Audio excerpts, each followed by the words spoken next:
Bismillahirrahmanirrahim. Assalamualaikum warahmatullahi wabarakatuh dan selamat petang. Salam sejahtera.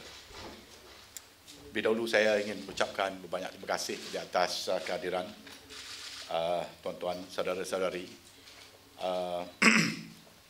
Saya yang mohon untuk diadakan PC pada petang ini, PC terakhir saya ya, sebagai Ketua Polis Negara. So insyaAllah pada 3 bulan, Isnin depan jam 9 pagi, saya akan menyerahkan jawatan Ketua Polis Negara kepada Datuk Seri Akhil Sani Abdullah Sani sebagaimana yang telah diwawarkan sebelum ini ya. InsyaAllah, dan bersyukur ya, saya kepada Allah Subhanahu Wa Taala kerana telah diberikan rezeki memimpin pasukan keramat ini selama 2 tahun kebelakangan. Dari muda lagi sudah saya nyatakan pada umum bahawa 2 tahun ini sudah mencukupi bagi saya kerana saya berpegang pada prinsip bahawa ada orang yang lebih baik dari kita. Oleh itu janganlah kita nak bermegah dan syok sendiri. Kononnya hanya diri kita saja yang terbaik. InsyaAllah saya tidak berhasrat untuk overstay one's welcome. So di sini saya ingin menjunjung setinggi-tinggi kasih kepada Kebawah Duli Yang Maha Mulia Seri Paduka Baginda Tuan Agong dan merakamkan setinggi-tinggi penghargaan kepada bekas Perdana Menteri Yang berbahagia Tun Dr. Mahathir Mohamad dan Perdana Menteri Yang Berhormat Tan Sri Muhyiddin Yassin di atas pelantikan saya sebagai Ketua Polis Negara, dan saya juga ingin merakamkan setinggi-tinggi penghargaan kepada orang ramai ya, yang telah bersusah payah melobi penyambungan saya kontrak saya ini. Berbanyak terima kasih ya, di atas keyakinan tuan-tuan dan puan-puan kepada diri saya, dan setiap yang bermula itu pasti akan berakhir. Selama 2 tahun saya memegang jawatan tertinggi PDRM ini, saya yakin bahawa saya telah berusaha sedaya upaya bagi memenuhi segala sumpah ikrar saya untuk melaksanakan tugas dan tanggungjawab dengan penuh dedikasi dan beramanah. Dari awal lagi, misi utama saya ialah untuk mengembalikan martabat Polis Diraja Malaysia yang agak tercalar sekian lama dengan pelbagai isu, khususnya yang bersabit dengan integriti. Saya akui ini adalah misi yang penuh dengan ranjau, dan saya sedar bahawa memang mustahil untuk mencapai matlamat yang 100%. Masih ada yang degil dan sukar membuang tabiat buruk, menyalahgunakan kuasa dan terlibat dengan amalan rasuah. Pedih rasa dalam hati saya ni apabila melihat seorang demi seorang anak buah saya dihadapkan ke mahkamah.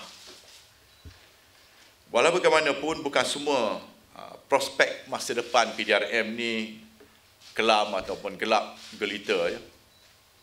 Selama 2 tahun kebelakangan ini wujud tanda-tanda jelas meningkatnya integriti dengan ketara.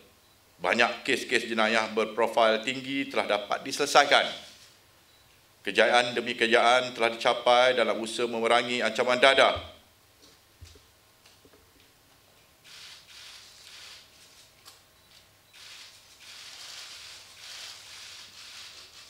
Ancaman dadah ialah musuh nombor 1 negara. So amat penting bagi PDRM dapat menanganinya dengan efektif. Ratusan warga PDRM yang telah menolak rasuah. Ini adalah tanda-tanda bahawa memang tahap integriti itu meningkat dengan begitu ketara sekali lah. Dan pada minggu lepas baru saja saya telah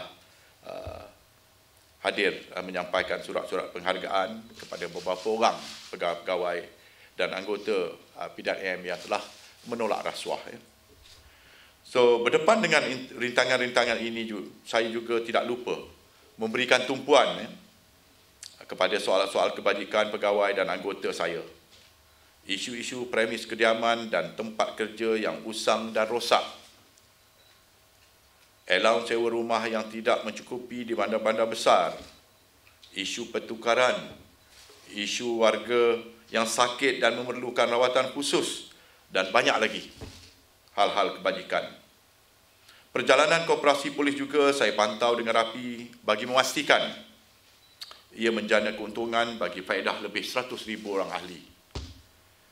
Di luar dari tanggungjawab dalaman, saya juga membuka seluas-luasnya ruang kerjasama bagi membantu lain-lain agensi, jabatan dan kementerian kerajaan yang kekurangan aset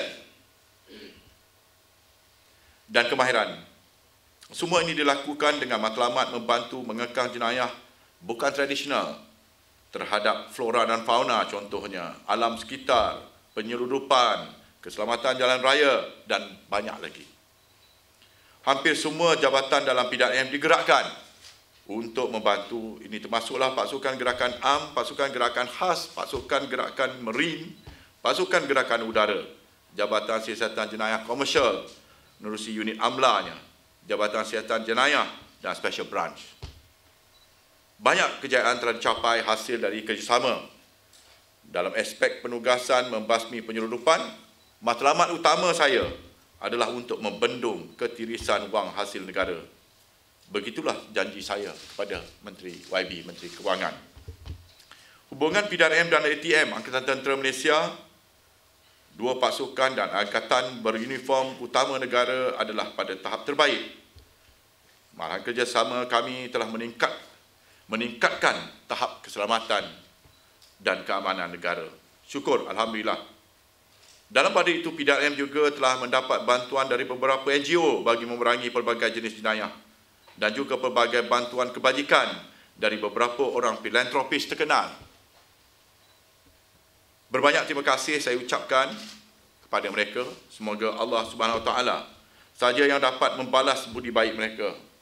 Wang jutaan ringgit yang telah mereka dermakan telah saya agih-agihkan untuk kegiatan kebajikan perkat dan juga penubuhan pusat autism Polis Diraja Malaysia. Di sini saya ingin menegaskan bahawa PDRM adalah agensi penegak undang-undang yang utama di negara ini.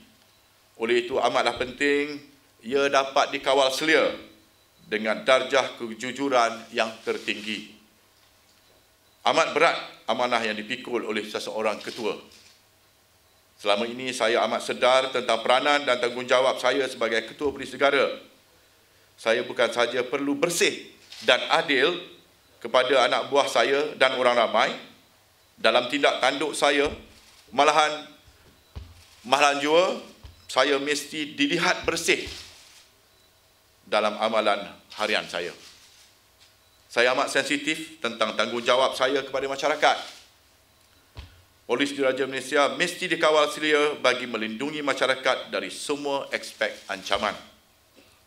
Polis Diraja Malaysia wajib bertindak adil tanpa mengira kaum, agama, darjat, paras rupa, asal-usul negeri dan juga kefahaman politik. Ini adalah hak orang ramai. Campur tangan politik dalam tindak tanduk, kawal selia dan hala tuju pasukan mesti dihindar sama sekali. Sekiranya ia dibiarkan berlaku, maka hancurlah kredibiliti pasukan keramat ini. Kekuatan pasukan ini tidak boleh digunakan untuk menindas atau mengugut sesiapa atas unsur-unsur perbezaan politik. Parti-parti politik datang dan pergi, tetapi Polis Diraja Malaysia mesti kekal utuh sebagai penjaga keamanan dan pembela masyarakat dan negara. Akhir sekali saya ingin mengambil peluang ini memohon maaf kepada semua di atas apa jua kelemahan dan kesilapan saya selama 24 bulan memimpin pasukan. Saya sentiasa akui hakikat bahawa saya manusia kerdil yang tidak sepi dari melakukan kesilapan. Kepada puluhan ribuan anak buah saya yang selama ini telah gigih melaksanakan tugas dengan cemerlang dan penuh kejujuran, saya doakan agar anda semua dikurniakan keberkatan ilahi. Mungkin Mungkin secara peribadi, saya tidak mengenali anda untuk diberikan sebarang ganjaran, tetapi yakinlah bahawa Maha Suci Allah sentiasa melihat dengan jelas, insya-Allah. So itu saja kerjaan yang saya nak buat. Ada apa-apa soalan? Saya dipahamkan banyak sangat yang memohon untuk saya nak wawancara saya lah. So sebenarnya masa memang tidak mengizinkan lah. Ya, jadi saya tidak dapat nak memenuhi, dan hari ini adalah hari terakhir bekerja, dan pada hari Isnin besok saya akan serahkan ya, jawatan dalam majlis pukul 9 pagi. InsyaAllah semuanya berjalan lancar. Ada apa-apa soalan? Ya. Nanti ada sebut tadi tentang campur politik yang mesti dihindarkan dalam PDRM. Apa yang nanti alami selama menjadi SGP? Ya. Inilah yang patut dihindarkan. PDRM ini tidak boleh seseorang menteri, dia tidak boleh mencampuri urusan kawal selia perjalanan tugas harian PDRM ni. Beliau hanya diberikan kuasa ataupun diberikan mandat untuk menetapkan dasar. Ya, menetapkan dasar. Apakah hala tujunya pasukan ini? Adakah pasukan ini pincang ataupun pasukan ini menghadapi masalah? Kenapa menghadapi masalah? Itu adalah peranan dan tanggungjawab menteri. Bukan untuk nak menentukan siapa jadi CPO sini, siapa jadi pengarah sini. Itu bukan kerja dia. Ya, saya mohon dijelaskan di sini ya. Peranan beliau sebagai pengerusi Suruhanjaya Pasukan Polis ada hadnya. Ya, ada hadnya. Dia tidak sampai ke situ ya. Itu saya terkejut pada peringkat awal lagi. Apabila berlakunya perubahan kerajaan dan beliau dilantik sebagai Menteri Dalam Negeri, sejak awal lagi di mesyuarat pertama Suruhanjaya Pasukan Polis ni, beliau mendesak untuk mendapatkan kuasa bagi SPP menentukan siapa yang boleh ditempatkan di sana, di sini, situ. Dan itu tidak baik. Ya, tidak baik, tidak harmoni lagi. Ya. Jadi sukarlah bagi saya sebagai ketua ya untuk nak menyusun atur. Dan melalui perbuatan begitu akan timbullah kem-kem tertentu. Ini kem menteri, ini kem IGP, ini kem timbalan IGP, ini kem pengarah. Tak baik untuk apa ni. Ya. So itulah saya harap selepas ini nanti perkara ini dapat dijelaskan. Ya. Okey. Tapi isu ni ada sanksi untuk bincang dengan Datuk Seri Hamzah ini tentang isu. Sudah, sebelum ini dah dibangkitkan, tapi beliau masih lagi indakkan kuasa tersebut. Saya telah membawa perkara ini 2 kali ke perhatian Yang Amat Berhormat Perdana Menteri. Saya telah membawa perkara ini ke perhatian Tan Sri Ketua Setiausaha Negara sendiri. Saya dah bawa. Saya ni bukan manusia yang keras kepala nak pakai langgar, ya tidak. Kita ada bos-bos kita kan. So saya bawa lah ke perhatian orang, tetapi masih lagi beliau hendakkan kuasa ni. Ya. Jadi tidak baik untuk negara ni, tidak baik. Dan ia bukannya sebab saya sebagai IGP saya hendakkan kuasa tu, tidak. Memang benda tu perlu. Ya, saya menentukan siapa yang boleh ya dilantik sesuai atau tidak, ya. Because saya bergelumang setiap hari dengan pasukan. Menteri tidak. Dia ada lagi berapa jabatan lagi. Dengan APMM-nya, dengan immigration-nya, dengan berpuluh lagi dah. Registrar of apa ni, bawah Kementerian Dalam Negeri. Mana ada masa? Mesyuarat Suruhanjaya Pasukan Polis ni, saya telah tegaskan daripada mula, SPP ni amat penting kepada PDRM. Kalau tak dapat sekali sebulan pun kita bermesyuarat, tak dapat 2 kali, sekali sebulan, mesti adakan mesyuarat. Saya telah tekankan. Ikhlas daripada mula. SPP tak ada pejabat. Bayangkan. Ni saya nak kongsilah dengan orang ramai. Di situlah letaknya SPP ni, martabatnya. Pejabat pun tak ada. Nasib baik tak letak payung satu, tak meja apa ni. SPP ni nak menentukan 129,000 orang ni. Kebajikan dia apa semua. Pejabat pun tak ada. Saya yang mendesak. Ini bukan saya nak lepas geram ni pasal ni. Saya dah awal-awalkan saya nak serah jawatan ni, saya tak nak disambung pun, ya. Saya tak nak disambung kan, bukan saya ni orang kata dah tak dapat merajuk dah nak hentam. Tidak. Ini untuk kebaikan semua.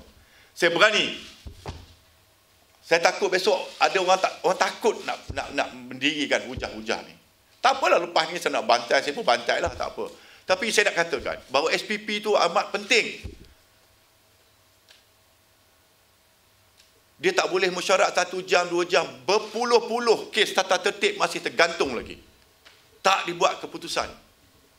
Meeting 2 jam. Macam meeting minum kopi EO dengan apa saja. Begitulah keadaannya. Tak ambil berat langsung. Bukan saya tak mengadu perkara ni. Saya mengadu perkara. Saya tekankan betapa pentingnya. You bayangkan. Kalau SPA punya perjalanan yang macam ini. Suruhanjaya Perkhidmatan Awam macam ni perjalanan dia. Itulah yang terbaik-baik, sebaik-baik sekali lah, ya. SPP ni tidak dipengerusikan oleh seorang menteri. Saya sarankan di sinilah. Sebaik-baiknya bagilah seorang bekas ketua hakim ke untuk menjadi pengerusi Suruhanjaya Pasukan Polis. Kalau seorang menteri ni masuk dia punya unsur-unsur politik di dalam tu. Tak baik. Sebelum ini pernah cuba diusahakan, tetapi berlaku perubahan pucuk kerajaan oleh Tan Sri Abu Kasim dulu. Ya, cuba untuk nak menyarankan kepada kerajaan supaya SPP ini tidak lagi dipengerusikan oleh seorang menteri, bagi seorang hakim. Baru dapat dia berjalan dengan apa. 4 kali saja dah mesyuarat 1 tahun sejak SPP ni, sepatutnya setiap bulan. So mesyuarat yang terakhir ni, yang sepatutnya katanya dibuat pada hari ini lah. Awal-awal saya dah kata saya tak mau hadir. Sebab niat diadakan SPP itu pada hari ini itu memang niat dia tak betul lah. Kenapa pada hari akhir, ya, hari Jumaat, hari akhir tu baru nak diadakan SPP. Mesyuarat tu. Kenapa tidak seminggu, 2 minggu sebelum ni supaya dapatlah kita berbincang. Sekiranya ada apa-apa yang pincang, so kita boleh perbaiki. Ini hari ini buat mungkin 50 minit ke setengah jam ke, lepas tu minggu depan saya dah bersara. Apa saya nak buat? Saya sebagai IGP ahli yang utama dalam tu.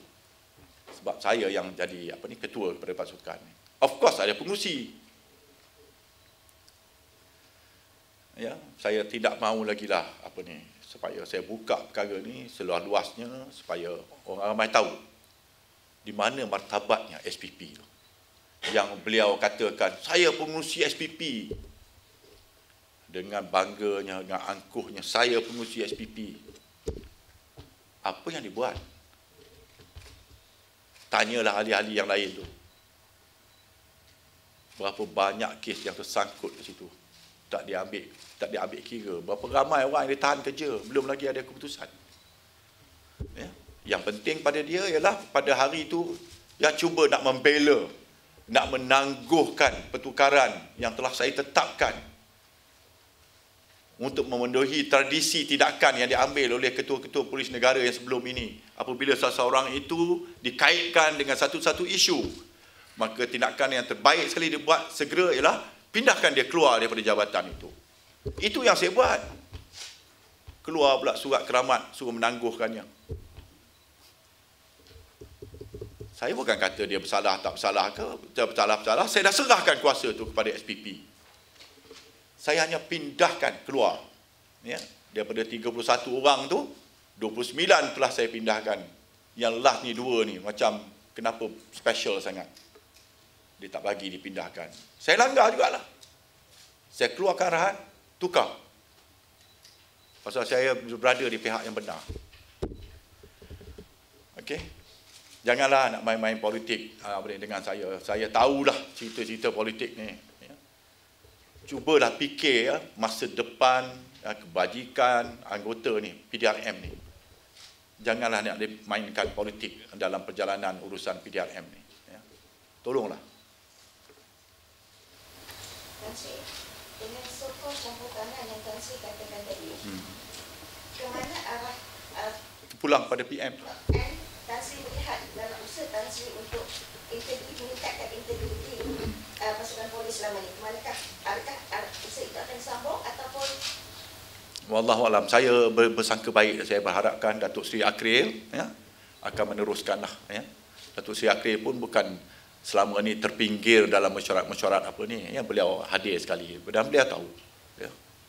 Sekiranya ada usaha-usaha nak membawa elemen-elemen yang tidak baik yang sebelum ini telah pun kita cold storage kan, beliau akan tahulah. Tetapi yakinlah apa juga keputusan yang dibuat oleh saya ketika itu adalah demi kebaikan pasukan dan kebaikan orang ramai. Tidak ada agenda saya nak mewujudkan dinasti saya ke siapa, tak ada, insyaAllah. So you mentioned a few weeks ago that GIPS already had started investigation into the whole cartel fiasco. What is the status now on this very last day that you're leaving? What have you heard from GIPS? I believe GIPS has got the answer to that. I think GIPS has been investigating this so-called dubbed as cartel by the media, and they have everything with them. In case if the minister or whoever wants to know who are the cartel, these are members of this cartel, GIPS knows about it. Has there been any interference with GIPS on these investigations? No, I don't think so. I think GIPS has got everything. I pity Datuk Zamri. He has so much thing, and yet he has so inadequate number of personnel serving GIPS to conduct all these inquiries. So many cases. So I pity him. I hope he has done a good job. So he knows everything. Just to be sure. Are you confident in your replacement's endeavour and to continue your effort to combat corruption in the force? I leave it to God. I leave it to the good judgment of Datuk Seri Akril and the team of the other officers. I always have this trust given to the men down there. No one person is indispensable. No one person is an island. What I mean is that people change. From the worst to the better. Maybe someone has committed something years ago, but later on in their life, they become wiser, so they clean up their act, So, as I said, I always have that, tendency to pardon.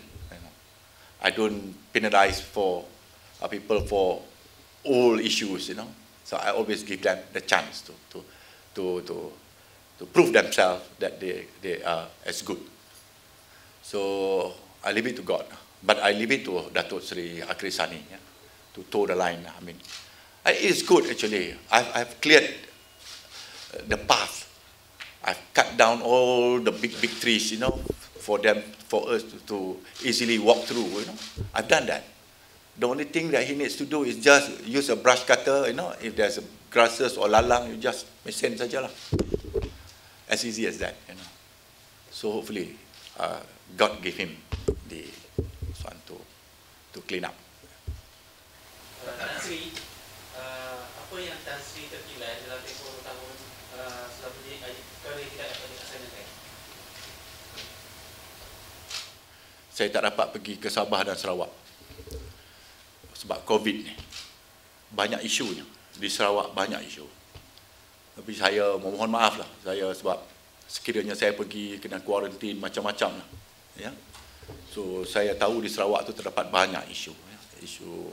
Isu integriti ni. So bukan saya terlepas pandang. Saya ada berjumpa dengan YB, Menteri Sarawak. Dan saya menyatakan pengakuan saya kepada mereka.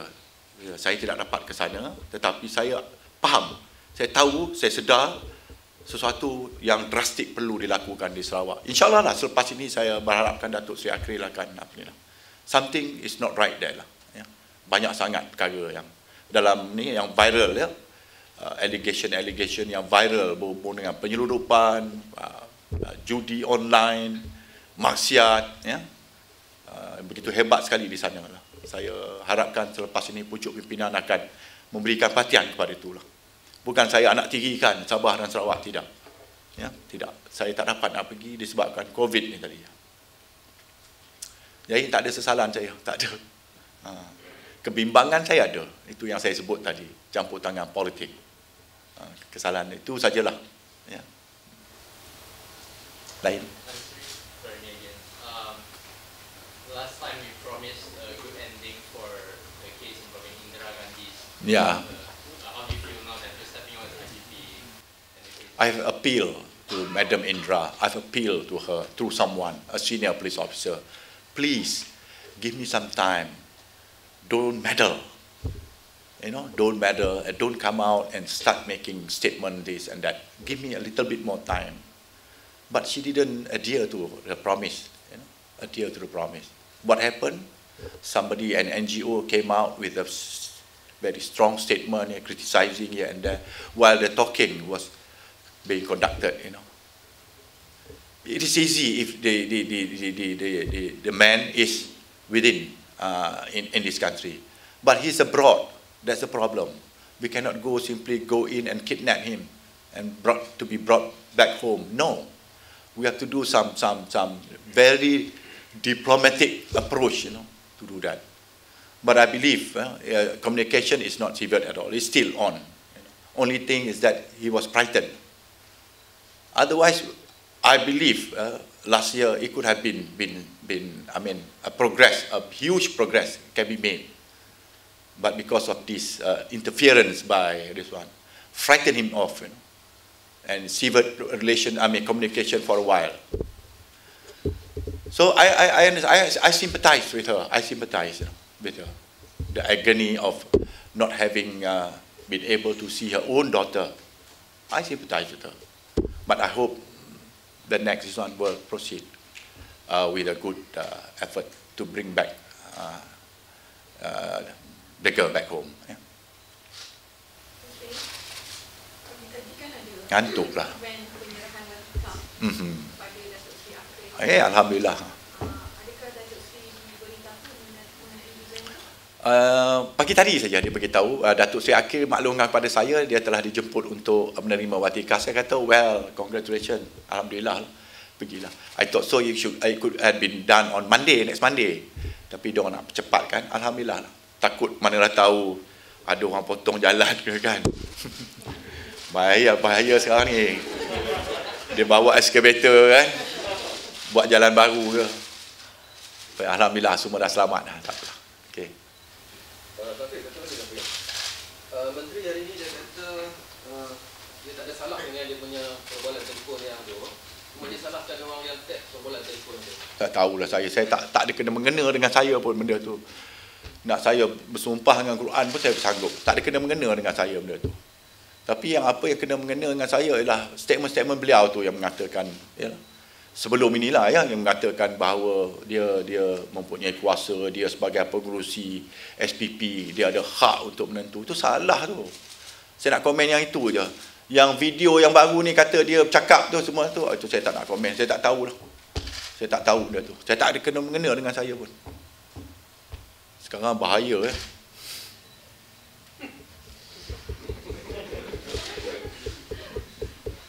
dalam masa apa je kita boleh dapat gambar-gambar daripada bintang marikh. Apa nama kapal Perseverance yang Amerika punya apa tu kan? Dia ambil gambar-gambar video live bintang marikh tu, Mars.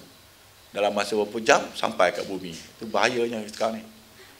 Akibat daripada teknologi, kemajuan teknologi komunikasi ni. Ada senyum-senyum kambing ada ni apa hal? Ya. Datuk Seri Akil Sani has served under you as SPIG. So, you look at it as future IGP that will continue your effort to curb the corruptions in the PDRM. Kita kena bersangka baik dengan beliau. Dia ni very nice person sebenarnya, Datuk Seri Akil. Very nice person. Approachable, senang. So bersangka baik saya terus berikan. Pasal itu pilihan dia. Pilihan daripada kerajaan. So saya endorse. Saya pun namanya pun saya juga ada cadangkan, ya, untuk mengambil alih. InsyaAllah boleh. Kalau tak boleh besok nampak gelong, you all lah besok peranan dan tanggungjawab you all lah. Buat teguran. Ya. Teguran mengatakan something is not right somewhere, bagi tegur. Tak apa. Macam saya pun macam 2 tahun ni saya menggalakkan you all tegur saya. Kalau saya nampak benda yang tak betul dengan jalan, saya minta you all tegur saya. Tak ada bezanya selepas ni. If you detect something not right, just tell him. Yeah, I think so. He will take action lah. So who's will be the next DIG? Oh, it could be lagi 3-4 orang pengarah yang ada situ. Datuk Zambri, Datuk Ramli Din, Datuk Razarudin. Yeah, these are the 3 senior commissioners. Either one of them yang akan pulanglah kepada YAB PM nanti. Ya. Biasanya ini ditentukan oleh Perdana Menteri. Ya. Who are the other names on your list that will stick to the IGP? No, only one only. Yeah. I mean, in your own list. My list. If you had a say in it, and if you do things rightly, to come from you, the name, who would it have been? Wow. You can choose not to answer, it's fine. Ini macam soalan daripada Queen Council London punya ni. Well, I think I put it that way lah, because Datuk Seri Akil is the most senior. It goes to him. So I know somebody are waiting for Datuk Ayub to come out. Yeah, Datuk Ayub will be duly promoted to take over. I think CID, if I'm not mistaken. That was the proposal from us, so that he can continue to progress in his effort to curb crime in this country. He has been exemplary all this while. I think everyone is rooting for him. People like him. The way he tebar roti canai itu kan. Tapi adakah nama Datuk Ayub tu antara 2 daripada 31 nama yang tak tertukar daripada pertukaran yang ditangguhkan? Tak, ni Datuk Ayub yang 31 tu yang terbabit dengan kes Eddie Kana dan Alvin Goh ni. Yang 31 tu. Yang Datuk Ayub ni tidak, dia dalam normal transfer lah. Yang itu tadi action yang terpaksa dia ambil ke atas mereka yang terpalit ni tadi, ya, yang 31 orang ni. That's it. Among the 3, Datuk Zamri, Ramli Din and Raza, who's the most senior? Itu Zamri kot. Itu Zamri lah, because yalah. Datuk Zamri, lepas tu Datuk Ramli, Datuk Ramli Din, Datuk Raza. Jinak soalan tentang ni. Okey. Just wondering, because throughout your service, these 2 years as an IGP in PDRM, I mean, our country goes through a lot. I mean, from the change of government and also involve 2 governments from different parties that throughout your service. Would you mind to share us a bit, how do you, during your service, how does the collaboration with anything that thoughts that you would like to share? During the first phase of my IGP-ship, that was the first year, 2019-2020, under Pakatan Harapan, the Honourable Minister was our present PM now. I have no issue at all. He has been very supportive, he has been very, understanding. He didn't ignore the plight of PDRM, he didn't. But he doesn't push his way around, wanting this and that done.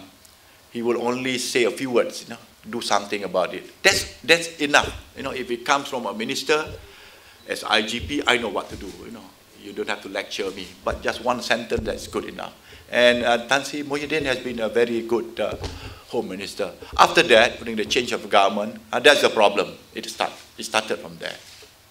I have to admit, always bad blood between me and the minister. I've got to admit that. Ya, saya dengan YB Menteri ini tidak harmoni lah dalam apa ni, sebab masing-masing ada pemikiran, style masing-masing. Itulah yang berlaku. Salah ke pengakuan saya ni? Salah ke tak? Ya, okey. Ya. Lawyers have said that the appointment of Datuk Akil Sani is disputable since it's been done during the emergency. wonder if you Oh. are planning to challenge that. No, I don't. Enough for me, actually. Enough for me. I want to run away from this limelight. It's not that I'm sickly or whatsoever, but I need a breather, to do something which I love most. My farm, yeah. It gives me a lot of this is what I call ketenangan, ya, dalam diri saya lah. It's not that I'm afraid. I'm chicken out from my responsibility to correct things. Tidak, saya bukan takut. Saya tidak takut. I don't have that word in my vocabulary, tak ada. I tak takut pun. InsyaAllah. So I just need to go back to this one. Letih lah duduk di atas ni. Ya. You all buru saya. Tiap-tiap malam hantar tag, boleh tak itulah, boleh nak komen ini kan. Alright. Lain? Tak ada dah. Dah 5:30 dah. Ada lagi? Malu, takut nak tanya? Do you expect such level of interference? I mean, when you became the IGP and after the government change and all, I'm sure you were already stepping in knowing there is going to be interference here and there. But would you say today that you expected this much of interference? What would be your comment on that? Yeah, from the way he acted earlier, I'm afraid that it's going to be that. It's going to happen. And I don't want the force. Ya. Saya tidak mahu pasukan ini digunakan, ya, untuk memenuhi, menjalankan peranan, menjalankan kerja-kerja kotor untuk menakut-nakutkan orang. Saya tak mahu. Saya tak benarkan waktu saya. Tinggal 3 hari je lagi. Lepas ni berlaku tak tahulah. Ya. I don't want. Saya melawan rasuah dalam pasukan dan saya lihat dalam politik rasuah berlaku merata-rata tempat. Why can't they think about it? Mabuk kuasa sanggup melakukan perbuatan, membeli sana, mengugut orang ini, mengugut. Itu rasuah nama dia. Adalah maruah diri sikit. Saya berusaha ni nak membersihkan pasukan ini. Nak mengembalikan martabatnya, tetapi saya tengok di luarnya, politik hancur. Dengan amalan-amalan yang jelas. Saya minta SPRM masuk, ambil tindakan. Jangan takut. Sickening, you know. Dah lama dah rakyat Malaysia ni dah muak dah tengok perbuatan. Sekejap katak lompat sana, sekejap katak berbunyi sana. Apa tu? Ada unsur-unsur apa tu? Rasuah tu. Saya minta SPRM masuk. Siasat. Macam mana boleh wujud katak di sini, wujud katak di sana. Rimas rakyat. Memberikan satu gambaran yang tidak baik seolah-olah dalam negara ni tak ada undang-undang. Siapa-siapa pun boleh buat untuk nak membeli ni. Dan saya pula duduk dengan 129, 130 ribu orang warga PDRM ni berkali-kali mengulangkan mereka. Tingkatkan integriti. Yang kuat mengutuk PDRM ni orang politik lah. Tapi ni yang saya kata, dia berkokok tapi belakang ni penuh dengan tai. Dia tak nampak. Bila polis apa sikit nampak. Polis makan rasuah, polis itu. Orang politik ni. Tapi dia sendiri you tengok. Perangai dia orang. Naik private jet daripada sini. Mana datang duit? Pergi Sabah. Tiba-tiba kan dah seorang mengaku nak lompat. Cuba SPRM siasat benda-benda macam ni. Jangan saya yang nak menyiasat PDRM ataupun SPRM nak menyiasat PDRM ni. Siasat orang-orang politik ni. Kembalikan balik satu orang kata nilai budaya politik yang sihat untuk negara kita.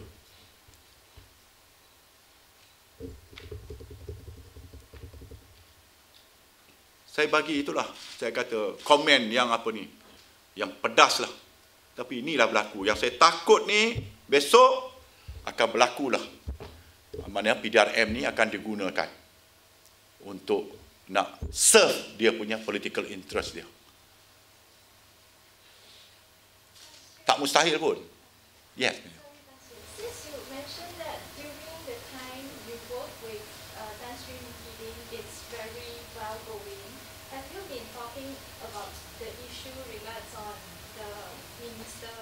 Yes.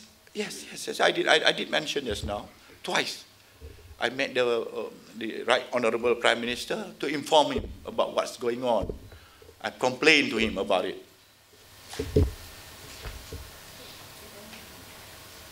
Take any action?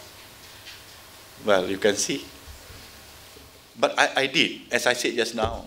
I've shared this matter with the Ketua Setiausaha Negara, KSN, and also with our Prime Minister about my concern, why somebody is meddling into this one. I did that. Yeah?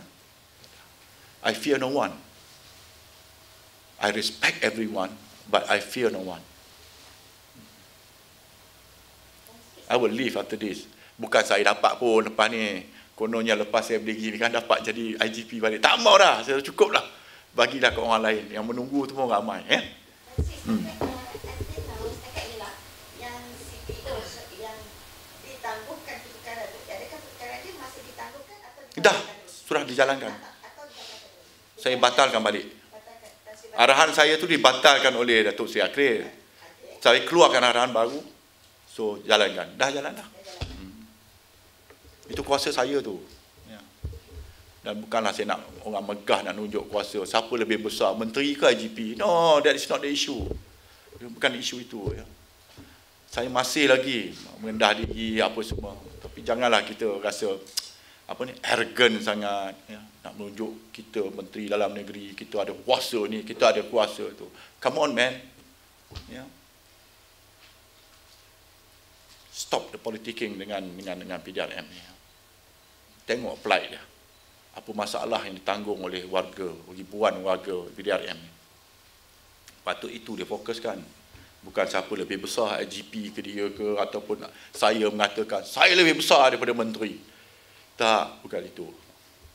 Sebaik-baiknya besok, Datuk Seri Akril dengan beliau ni, dapatlah duduk semeja, berbincang perkara ni.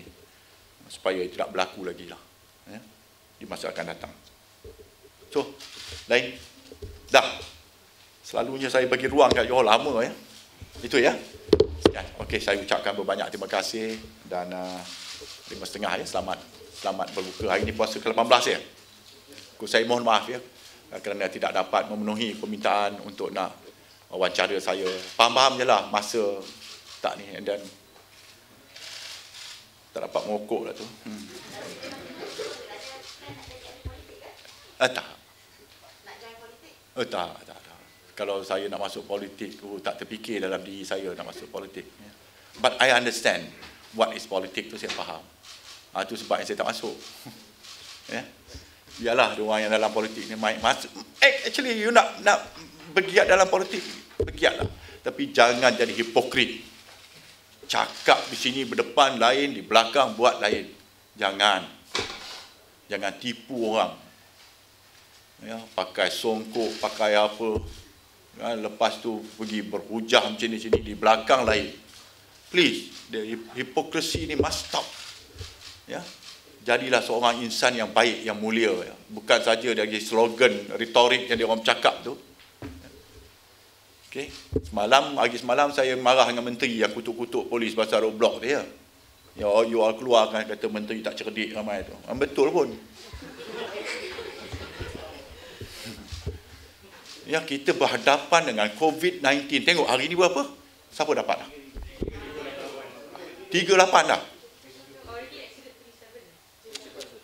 You see the danger, you know. And then bila polis serius untuk nak implement, nak tighten up to deter people, takutkan dia orang daripada buat apa ni. Ada pula yang nak score political point. Longgarkanlah, susahlah orang.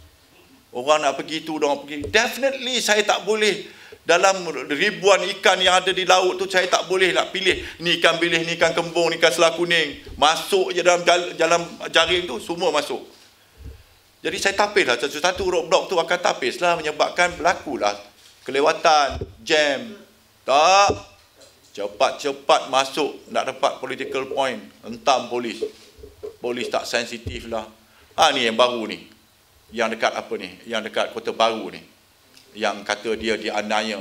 Saya dah bagi tahu dah, ya. Dan kesalahan dia tu ialah dia dalam bentuk gerai. Ya, dalam bentuk gerai. So yang katakan 50,000 ni kita tujukan dulu premis perniagaan yang degil, kan? Individu 10,000, betul tak? Kalau premis perniagaan ni 50,000. So dia ni tengah buat bisnes begitu. So nak kategorikan individu ataupun premis perniagaan. Definitely 50,000 dia kena. Bukan kata polis tu tak sensitif. Ya, polis tu sensitif. Boleh merayu. Bukan polis tu tulis 50,000 dia mesti bayar 50,000. Ya. Ni orang-orang politik ni lain sekali tak cerdik juga. Saya minta dia orang disekolahkan lah, ya, berbual dengan perkara ni. Susah sangat pula dah. Ya. Bila ada hal-hal macam ni yang emosional, media pula main kan. Bagi apa? So ramailah orang politik ni akan masuk nak skor markah. Tengok masuk silap langkah. Makan diri sendiri balik, kan? Itulah balik-balik polis. Kalau apa sikit polis. Ni besok 3,800. Auzubillah dah, janganlah dia mencecah 4,000. Sebagaimana Dr. Hisham cakap, dia boleh sampai 10,000 sehari. Buatlah main-main. Kononnya bagi longgar roadblock. Bagi tahu dengan saya suruh longgar roadblock tu. Apa yang nak diketat-ketatkan. Bagilah, pertimbangkanlah. Okey, saya longgarkan. Berlaku kluster. Tu saya kata, cerdik tak boleh diajar.